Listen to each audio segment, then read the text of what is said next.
Bonjour, bonjour, il y a du changement derrière, effectivement, j'ai tout refait un peu dans l'atelier. L'atelier est passé en mode 2.0, avec beaucoup de changements que je vous montrerai peut-être un jour en vidéo, on verra. Aujourd'hui, je vais pas vous parler de l'atelier, je vais vous parler de Supergirl, alors qui est la cousine de Superman, mais en fait, dans cette version-là, c'est pas vraiment la cousine de Superman. C'est le volume 4 de la série, à savoir qu'aux États-Unis, quand ils arrêtent une série et qu'ils reprennent au numéro 1, ils changent de volume.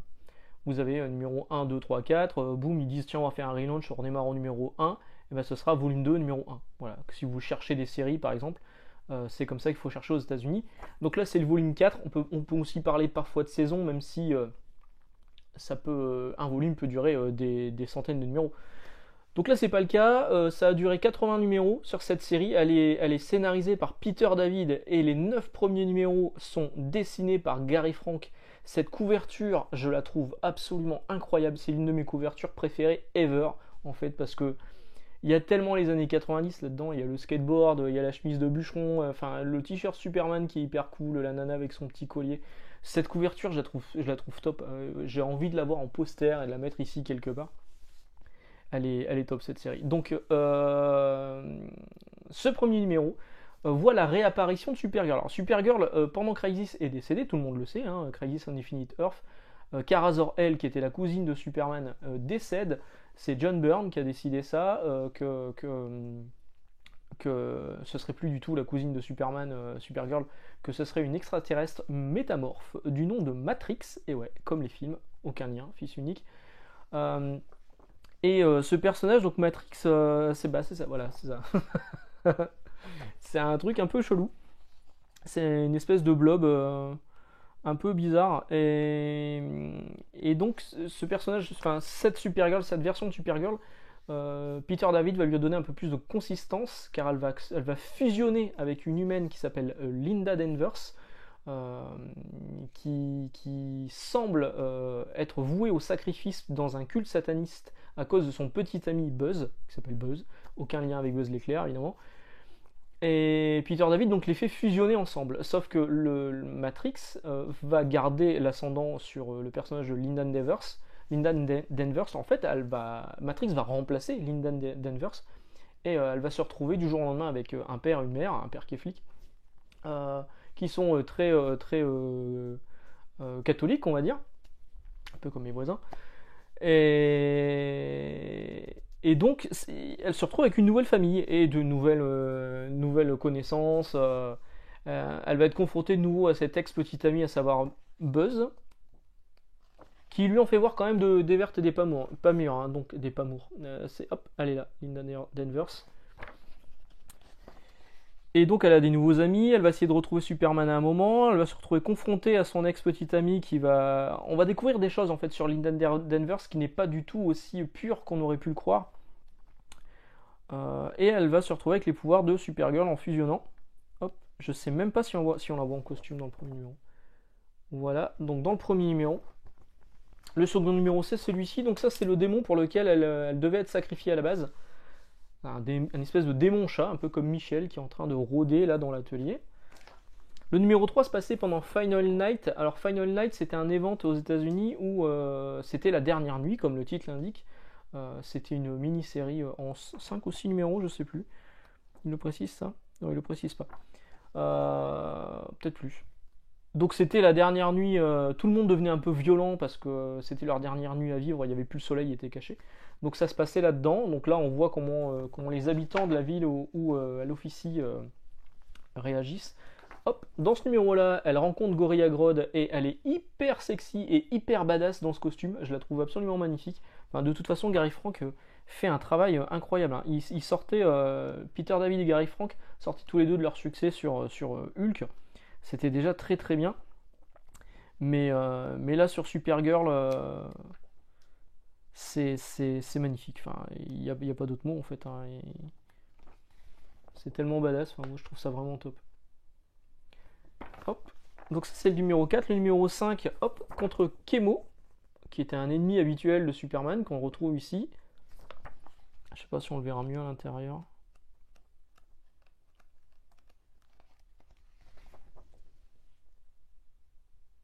Oui, c'est page, hein. En plus, l'histoire elle est vraiment intéressante. Hop, le numéro suivant contre Rampage avec l'intervention de son cousin. Là, c'est plus vraiment son cousin du coup, vu qu'elle n'est pas vraiment affiliée avec Superman. Elle se considère comme sa cousine, mais elle n'est pas du tout affiliée au niveau du sang. John Byrne voulait qu'en fait Superman après Crisis soit vraiment le dernier survivant de Krypton en fait. Donc c'est pour ça qu'il a dégagé la Supergirl Kara-Zor elle pour mettre Matrix à la place. Je sais pas si je résume bien, mais a priori c'est ça. Donc là on découvre un petit peu plus le passé de Linda Danvers. Elle aussi elle découvre qu'en fait le personnage avec lequel elle a fusionné pas forcément très très gentil. Ce numéro il est incroyable, c'est le numéro 8, Misery Date. En fait, Buzz s'invite chez les parents de Linda Danvers. Donc il y a une espèce de repas. Voilà, elle arrive. Hop là. Donc là, c'est quand elle est en forme de Linda Danvers. Je vais y arriver. C'est dur à dire. Et donc Buzz est invité par les parents. Et puis il y a plein de quiproquos de sous-entendus dans les dialogues. Vraiment, c'est du Peter David comme on aime en fait. Hein. C'est vraiment très très bien. Ils se retrouvent tous les deux, elle lui met une grosse pêche, elle le colle contre le bio, contre son bureau. Et voici le dernier numéro de Gary Frank, avant qu'il s'en aille. Donc les premières pistes sont résolues. On sait qui était Linda Danvers, on sait qui est Buzz, on sait pourquoi ils ont fusionné. Et pour moi, je me suis arrêté là. Voilà, je me suis arrêté là. Dès le numéro suivant, c'était plus du tout Gary Frank, je crois, non, c'était pas Leonard Kirk. Enfin bref, ça m'intéressait beaucoup moins au niveau du dessin. La série, elle a continué pendant un moment. Je vous ai dit, ça fait 80 numéros. Elle passera par différentes phases, cette version de Supergirl. Elle deviendra une ange de feu. Voilà, l'ange de feu, né sur Terre. Il y a 3 anges. Elle, c'est l'ange de feu. Elle va défusionner avec Linda Danvers, et c'est Linda Danvers qui va garder les pouvoirs de... Parce que quand elle était l'ange de feu, elle avait des nouveaux pouvoirs. Ouais, elle pouvait se téléporter. Quand elle se téléportait, ça faisait un S en feu géant. Donc quand elle défusionne, Matrix est capturée. Linda Danvers... J'y arrive pas à le dire, c'est dur. Garde les pouvoirs de Supergirl comme elle avait au début de la série, donc les pouvoirs de Superman.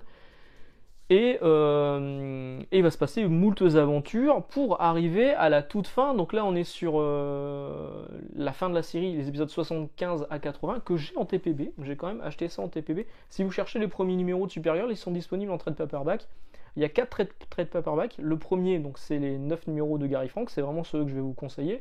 Ensuite on va aller jusqu'au numéro 43. Les 4 premiers TPB vont jusqu'au numéro 43 sans l'épisode 32 et 33. Alors pourquoi j'ai cherché, il n'y a pas vraiment d'explication, vu qu'il n'y a pas de crossover en lien ou quoi que ce soit. Et il y aura un dernier TPB. Entre l'épisode 43 et l'épisode 75, il n'y aura jamais de trade paperback, il n'y aura jamais de réédition, ce sera toujours des singles issus.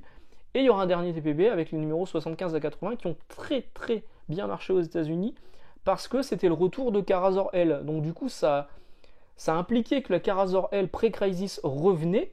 Et du coup, on se demandait ce qu'allait devenir la nouvelle Supergirl, Linda Danvers. Putain, j'ai réussi à le dire sans bafouiller.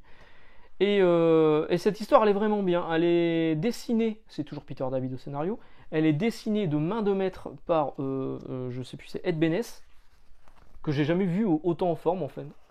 Ed Benes, là, il est au top. Quand il a fait la série Birds of Prey derrière, j'ai continué Birds of Prey juste pour le trait d'Ed Benes, mais je trouvais ça quand même moins travaillé que ce qu'il avait proposé sur ces courts numéros de Supergirl. Et la fin, elle est complètement claquée au sol, on va le dire. Il se passe des trucs complètement improbables. Rien que cette image que j'avais prévu de vous montrer, elle est... si vous n'êtes pas intrigué avec cette image, je comprends pas. Et la fin, elle est vraiment, vraiment incroyable pour le coup. C'est même écrit, à un moment, c'est écrit Let it be a hoax. Faites que ce soit une blague, or a dream, ou un rêve, or an imaginary tale, ou un conte imaginaire. Parce qu'il se passe des trucs. Il se passe des trucs dans Many Happy Returns. Et donc on va voir que Kara-Zor elle va reprendre sa place en tant que Supergirl et que celle-ci, on va voir le destin qu'elle aura, la Supergirl de Peter David. Un destin qui est pas forcément enviable, mais qui est quand même plutôt... c'est pas une fin triste, voilà. C'est pas une fin triste. Mais c'est plutôt cool. Franchement, j'adore la série. Les 9 premiers numéros, je les relis régulièrement parce que Peter David, parce que Gary Frank. et le Many LP Returns, le dernier TPV. Je trouve que l'histoire elle est vraiment cool. Donc je vous inviterai aussi à découvrir si vous avez envie de lire du Supergirl. C'est vrai qu'en ce moment on a du Supergirl de Bilkis Lively, je sais pas si je le prononce bien, et je crois que c'est Tom King au scénario. Alors je l'ai lu, je comptais en faire une review finalement. Je l'ai trouvé beau mais pas forcément intéressant, donc du coup je me suis dit je vais pas en faire une review, c'est pas la peine. Je préfère vous parler de Supergirl que je connais mieux et que je préfère, donc celle de Peter David et Gary Frank. Voilà, bah sur ce on se retrouve jeudi, je vous souhaite une excellente journée, d'excellentes lectures, d'excellentes vacances si vous êtes en vacances, et à bientôt, ciao.